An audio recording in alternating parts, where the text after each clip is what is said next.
Okay, so my name is AnnaSell. I'm a senior lecturer in information systems at Akademi University. I work in the business school, and today I'm not here as a researcher, even though I am a researcher. But I have not been a researcher in this project. And rather my role is to tell a bit about my own experiences with digital media and within my work as a lecturer.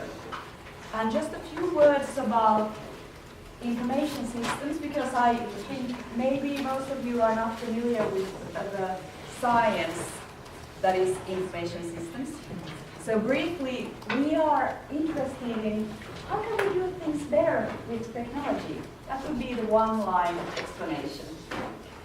So we have, for example, computer engineers are a different discipline who build the systems. Whereas we are interested in, okay, so we have a technology. How do humans interact with this technology? How does it affect organizations? How is it taken into use? And so on. So we are technology researchers, but perhaps from a more human side of things. Okay. And so maybe this frames a bit also my opinions that I will be coming to. That I am used to thinking about technology, but I am not a researcher in educational technology. Okay. So just to set you up to what I do in my teaching. So typically I do courses within the bachelor's level education that we have.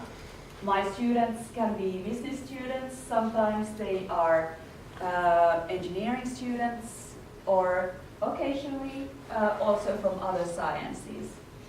And groups of from 20 students to 100 students, sometimes more. So that's the basic setting. And mostly it's a type of blended learning where I have both traditional elements and then use some digital tools for online learning as well. What I might want to mention at this point is the types of technologies that I typically use in my teaching. I'm the biggest user of electronic exams. I could say I do 99% of examinations electronically. We have a learning management system that is offered by our university. That's Moodle in our case, so that is one of the main tools for me. And then I choose other apps depending on what I want to do. A bit more about that later. I was asked to talk about the benefits and the stumbling blocks for digital teaching. And when I started thinking about it, I realized that, oh, there are so many really delicious stumbling blocks. So I think I will go quite quickly through these benefits, which you probably will recognize. And then we'll look at those stumbling blocks, which I'm also sure that you will recognize some of them.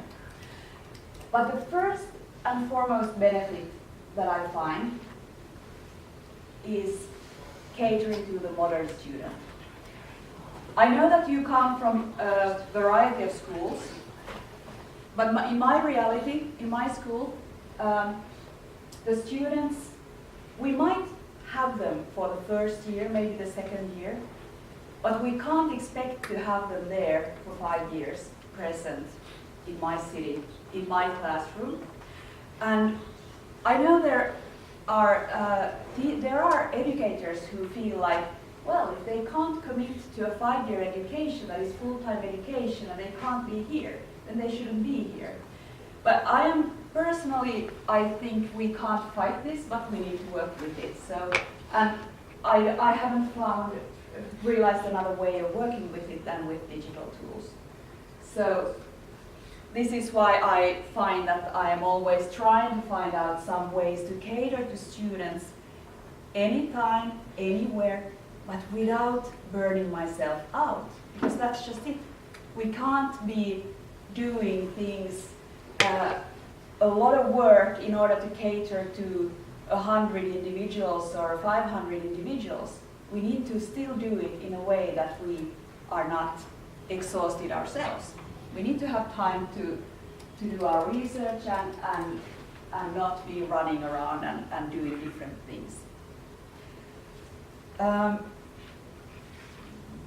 Also, the modern student, well, I could probably speak for 2 hours about the modern student, but one more thing that I find is important about them is that they have liquid expectations on the technologies they use. And what I mean by that is that they are used to using varied kinds of technologies, and they are also used to not using technologies they don't like, that are not catering to their needs, are not user-friendly, and so on.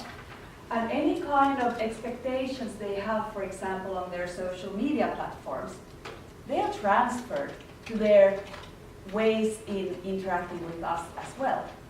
So they are actually expecting us or they are wondering, well, why isn't my university providing the same kind of user experience and user friendliness and convenience that Snapchat is doing or something else? So that is what we are being compared to, not other universities, but we are being compared to the best and most user-friendly technology solutions there are. So that's the student. I'll jump just quickly past this, just mention that I like anything that technology can do to me so that I can save time and I can suffer less, basically. So automatic grading, for example, perfect. Documentation, documenting a student's class portfolio, for example, if it's not paper-based, if it's making my life easier, yes. One more benefit. What I like about digital tools is that they give me a way to build this, like a learning roadmap, which is really visible, really clear to the students. So, I don't know, I studied for my master's maybe some 20 years ago. And it was quite frequent that, yeah, we got some kind of an outline in the beginning of the course that was typically on paper. This is the course that you're doing. But now, I was still not very clear on usually how are the different elements of the course connected to what am I supposed to learn. Learning goals, well, we didn't even talk about learning goals at that time. So it was a different world. But now I find that these tools are typically making it easier for me to communicate to the students what is expected of them and how I want to build their understanding. And one more benefit before I go to those delicious stumbling blocks. So who doesn't love Sherlock Holmes, especially as Benedict Cumberbatch played him? But he was trying for data, data, data. So as was already mentioned about learning analytics, I think this is actually something that is not often in everyday teaching paid attention to. But when you're using digital learning management systems, other kinds of software, very often that makes what students are doing visible and measurable for you. For example, when I do electronic exams, it's quite easy and convenient for me to analyze which of my questions are successful, well designed, and which ones should I drop. For example, if I have a question bank of 120 questions, I can see that, okay, so everyone is getting this one right, and that's not really it should be rephrased somehow. It's not really measuring their understanding on the right level, for example. Or if there is a problem with a question that no one is getting right. But then I put in this part. So you'll see, I will be coming back to this in the stumbling blocks section. So let's get to those. Now it gets, now this is what I really like to talk about. I don't know about you, but, or do you find that you sometimes feel like you are in a tool jungle? that you have like a number of logos flying around in your head and you're thinking, oh yeah, sure, there are Flinga and there are all sorts of tools that I could and should and maybe might use. But how should I choose the right one? Where can I find the time to even evaluate them? And so on the one hand, there are really many excellent digital tools available, as we have seen today in the seminar. But for the individual teacher, for the type of teaching that you are doing, to find the right tools, it's too much to expect that we would, for example, be switching between tools seamlessly and all the time, designing new learning activities in the different tools. Another thing that I find is that on the other hand, we are also a bit straitjacketed by the learning management systems that I think many of you who teach on a higher level are using, for example, Moodle. But it's a bit like a straitjacket. It's a system that is being offered to us. It has lots of functionality. And also, in some ways, in my university, it's now being used as an official tool for keeping track of student examinations and such, which means, in a way, I have to use it. So that already takes up a certain amount of my sort of available energy to put on tool choices. And also, this learning management system might be keeping us prisoners in a way if all these other tools are not easily integrated also. I don't want to be asking my students, okay, now download this app. Oh, you don't have an Android phone, okay, do something else. We don't want to have multiple logins. I hate multiple logins. There are many ways. So this tool jungle is something that I feel like sometimes I have a bad conscience. Should I be doing more? Should I be using more tools? Like it's. I think at this point, yeah, I can only do so much. It goes for any individual teacher. Another tool-related problem, and this might be better where you are, but cross-platform problems.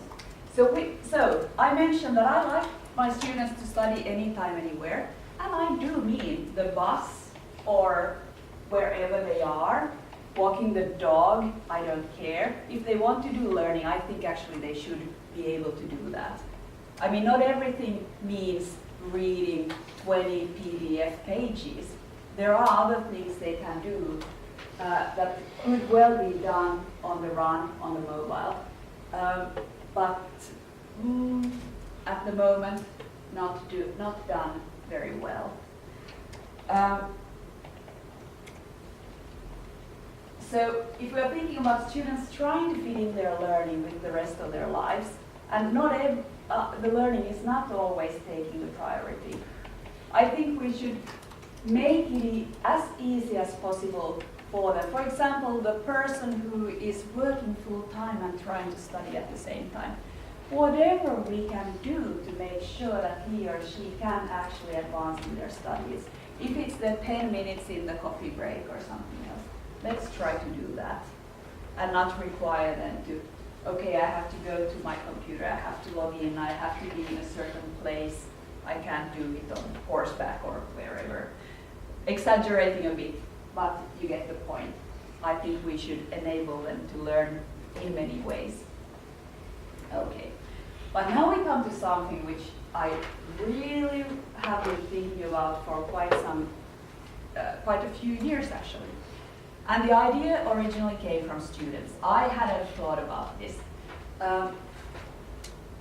There is a really deep misunderstanding of social within many learning management systems.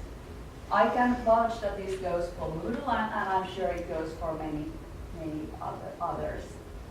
Essentially, the mental model that we are getting, or that the designers of our learning management systems seem to have had, has been the bulletin board. You know, like we used to have before. We had a bulletin board and the teacher came and put the A4 paper there with some very important announcements. And this mental model is sort of plaguing us still. So the platform we are using, it's sure, there is some forum functionality, but really the communication it's designed to mainly be one directional. Also, if we frequently want students to do group work. Well, yeah, it's not, then they go elsewhere, and that's fine with me, sure. I love it if they go to Facebook to form groups, and if they go to Google to do their file sharing and such things. I'm glad that they are inventive, and I'm glad they are using other tools. But again, I would like it if this could be incorporated in the same tool that we are using, so that somehow this group functionality, social functionalities could enhance the other students' learning. So that's actually, as I said, I have not done research in educational technology, but I have done a lot of research in other types of personal technologies. And what we find is that social functions are really key to many things. Engagement, motivation, willingness to use an information system is also one thing that can be depend on the social functionality. So this is something I could sort of talk more about that, but really I think this is something that should be on the agenda. We are essentially providing a platform which is isolated for the individual student and monodirectional in communication. So, if we think about social networks, what are the typical things that we do? You can like, you can give a heart to something, you can share, you can comment, you can get recommendations. Imagine your learning management system that you have right now, and imagine it with those functionalities. I think that would be much nicer, but that's, this is where I would like to see things go. And just as a side note, like I mentioned, that these students who originally got me thinking about this, they actually went ahead and started their own startup. They were going to build this learning management system with real social functionality. Unfortunately, they grew up a bit and they got real jobs and they got tired of having no money, so we never got that learning management system with real social functionality. But so now the idea is available to anyone here who might want to take it further, or if you have good students who would like a challenge. Okay. So I showed you the picture of Sherlock Holmes earlier, and I said that data, yes. In information systems, we are typically thinking about data-driven decision making, and so this issue about actually having data is very tempting to me. But what I would like to see happen is that, okay, we have data, I go digging a bit and I can find it. I can find the logs, I can see individual students have access to certain activities and so on. But it's hard work and I don't always have the time. But how about real-time learning analytics? And I think there are probably people working on this right now. So I'll just say what I feel about this. So if we just have the data, for most people, that doesn't mean that we have something we can take actions on. And it's too much to ask that everyone would be digging up their data and building models and trying to do deep analysis about, well, what should we do next based on this analysis. So what we would need would be built-in learning analytics within our learning management systems. So get some insight from the data there without having to have the skill of digging up the data, cleaning it, processing it, doing a model and analyzing it. So for example, visualizations, suggested actions, already these things might be very helpful. So, but then there's another thing that is frequently forgotten, actually. That has to do with the learning analytics. And this is a really important point in my view. The students.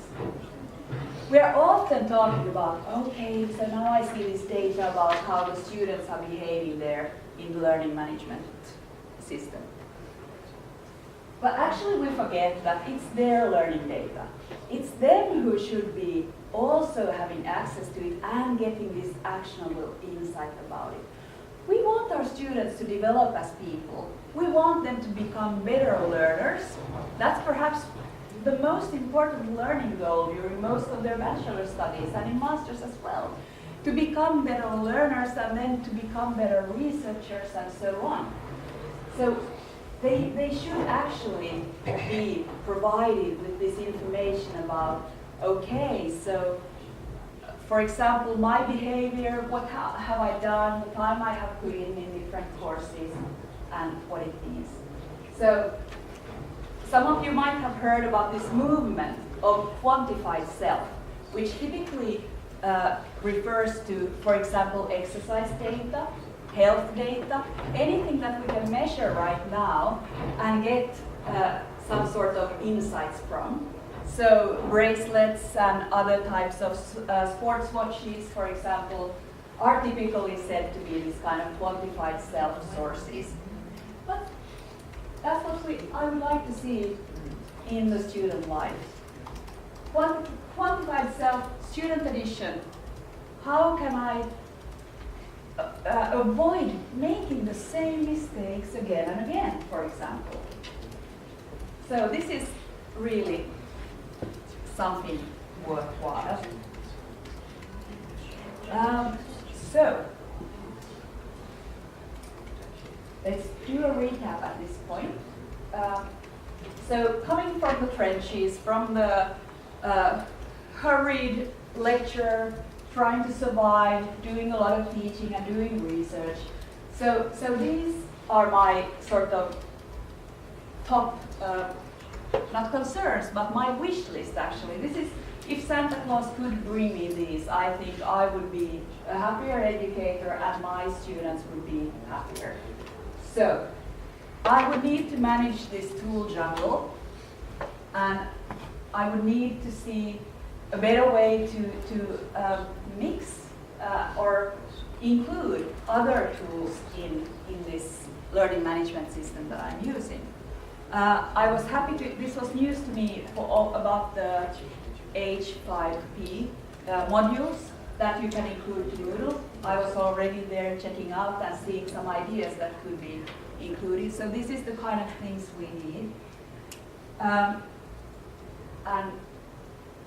so we'll see. Already next week, maybe my students will get a more interesting task in one way. But then, I would like to see that cross-platform functionality would be available. And not only so that you can, okay, I have my mobile, I can see the schedule, or I can see the lecture slides, but let's have some real functionality there on the mobile as well. And then the real social functionality. The social network for learning. We have many examples where, for example, there are researchers' social networks which have some of these capacities that I'm talking about. And imagine also that we then could expand this social experience not only to include those students who are there on this course right here, right now, but perhaps to open it up. I mean, I'm doing basics or introduction to information systems courses, as are hundreds of other educators around the world. I would be happy to expand this social universe of learning Introduction to Information Systems to others. University of Texas, Women's University in Korea, whoever. Let's do it together. Let's expand the minds and experiences of our students outside this walled garden that we very frequently are in. Yeah. And so my fourth wish is then is real learning analytics. Or actionable, easy to use. So you don't have to be a programmer or analyst to actually be able to use that. And never forgetting, it's for the students. We can draw an analogy to health information. I think just in the last few years in Finland, we have made some great advancement in building these health databases, which are available to individual people as well. So I can go there and see my doctor's visits, my prescriptions, what the doctors have said about my broken leg, and so on. But maybe before this, health information was frequently behind some thresholds. It was basically seen as the doctor owning my health information.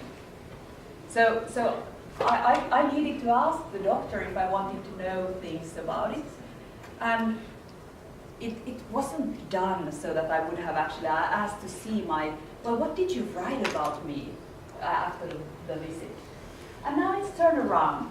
So now it's the way it should be. We own our own health information. We have access to it because it's about us. So, why not the same in learning?